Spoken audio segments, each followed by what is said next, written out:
Well, I will say that Fiziev versus Gamrot might be the best teasing that I've seen in a fight this year, because my word was that first round enticing, to say the least. I mean, it was everything I wanted it to be. And then it ended up in such a disappointing end. So Mateusz Gamrot defeats Rafael Fiziev by TKO. Sounds impressive, right? In the second round as well. Really impressive. Until you actually watch it and realise that Fiziev's knee gave out on him as he was throwing a kick with his right leg. And then Gamrot landed a couple ground and pound punches, and then as the ref stopped it, peeled away and celebrated as if he's just scored the winner in the World Cup final. You need to balance your celebrations a bit more. Let's talk about the finish there. So Gamrot was sort of circling away, and Fiziev threw this right kick, and it landed on Gamrot's elbow. He sort of down blocked it. That had nothing to do, the blocking, with the injury. The kick itself is part of the injury. There's a picture that came around from a few years ago of Fiziev training at Tiger Muay Thai with a huge knee brace on, which was a bit worrying on his left knee. And basically he has an injured left knee. He's based down on his left leg, and it seems like his ACL has given out as he throws the right kick. Now, some people are thinking, they thought the injury came from the right leg, but it was with the left. That's strange. Not really. In a sense, it's actually easier to kick with the injured leg, because if you're basing and twisting off of an injured leg, you are more likely to exacerbate that injury than if you are kicking with it, if that makes sense. You can take that leg that you're injured with and just throw it at someone's meaty part of their torso and you'll be all right. But, Fiziev crumbles and Gamrot stands over him, gets a bit of ground and pound and wins the fight. Gamrot, again, winning whilst also kind of not winning at the same time. I mean, he's just such an annoying and frustrating fighter as Gamrot. And but I will give him some credit. He did quite well in this fight in the first round. I gave the first round to Fiziev. But, he can cause Fiziev problems. It's nice little single shots. There's a really good stutter step jab followed with a right hand that sort of slashed across Fiziev that he caught Fiziev with. And people were thinking Fiziev's output was a lot low. And yeah, it's simply because he's facing a wrestler. Gamrot, any movements down to a takedown freezes you as a striker. And it basically meant that Fiziev could only really use his hands. There was a really nice combo in the first round where Gamrot came in with the jab and Fiziev punished him with this 3-shot combo. Fiziev throws this jab up top, immediate right hook to the body, left hook to the body, right hook over the top. Lovely 3-shot combo from Fiziev there, but no kicks. He wanted to keep his base, he wanted to keep his feet down. And now that we saw this injury, you kind of start to understand why he was mostly punching and not kicking as much in that first round. If you remember in the preview, I said Fiziev should be kicking the legs, going to the body, trying to wear out on Gamrot's, physical reserves. That wasn't there, but it was there with the hands. He threw a lot of jabs up top, right straight to the body. Feinting the jab right straight to the body. Fighting quite a lot out of orthodox. Feinting a lot of double jabs and then slashing the right hand down towards the body. There was a lot of body work from Fiziev, and that was impressive. I will give Gamrot credit, though, in that he was staying on the feet with Fiziev and wasn't overly committing to any shots. Except that when he did at the end of that first round, that scramble, holy moly, was that a beauty. And that requires both of them to obviously put a lot into that. Gamrot he sort of comes in, he's been striking a little bit, and then he harries Fiziev up against the fence, and he doesn't sort of feints these little hand jabs, of course they're hand jabs, but these little jabs out, and then he goes to the single, gets the leg, grabs it, lifts it up, pushes Fiziev back along the fence, so he's on one leg, the leg drops back down, goes back down for the single, and then twists and turns him down from a single from there, and then as Fiziev spins off, dives in on another single with like a ankle lift in there as well. Super impressive stuff from Gamrot.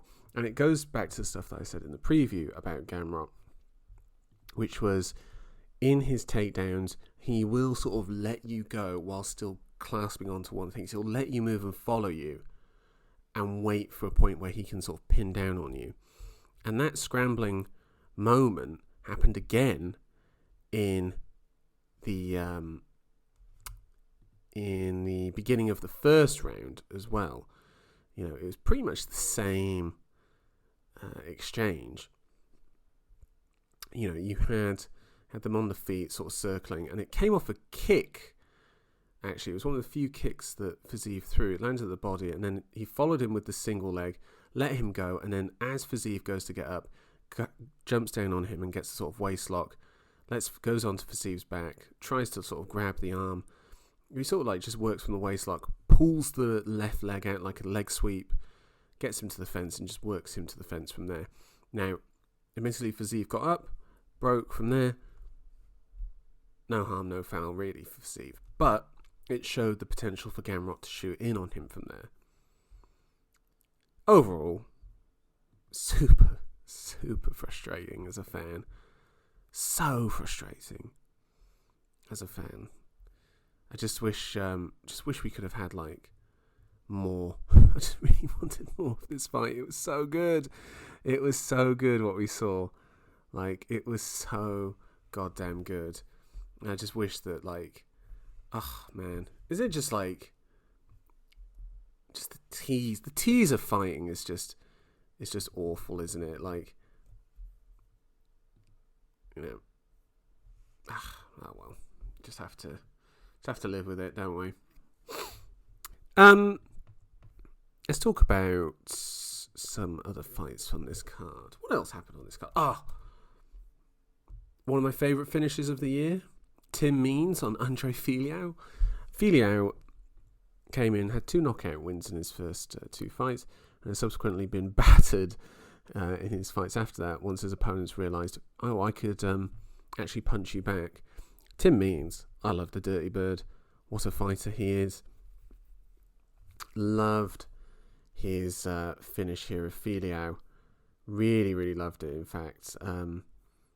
Just super impressive. And right, let's just go through this. So, Means he hand fights and he throws the head kick off of that as Filião's circling away. So Filião circles into the kick. He intercepts him to the left with the right hook. Like, he intercepts Filião going back the other way with the right hook, and then throws the left straight, then the knee up the middle, then the ripping shots to the body. Filião drops, and then a little bit of ground and pound. It was just a dismantling by Tim Means. I mean, it was really set up in that first round when Filião landed on Means, got him back up against the fence, and then he was just like cocked and loaded that right hand. And it's knew that was the only thing he was going to throw. It was the only thing he was going to throw. And Means timed it with his left knee right up the middle, because he knew Filião was going to lunge in with the right. He was going to duck his head down as he did it, or the head was going to come down, and so he'd bring the knee up through the middle as he sort of dodged the right straight. Tim Means, man, what a fighter he is. I love Tim Means.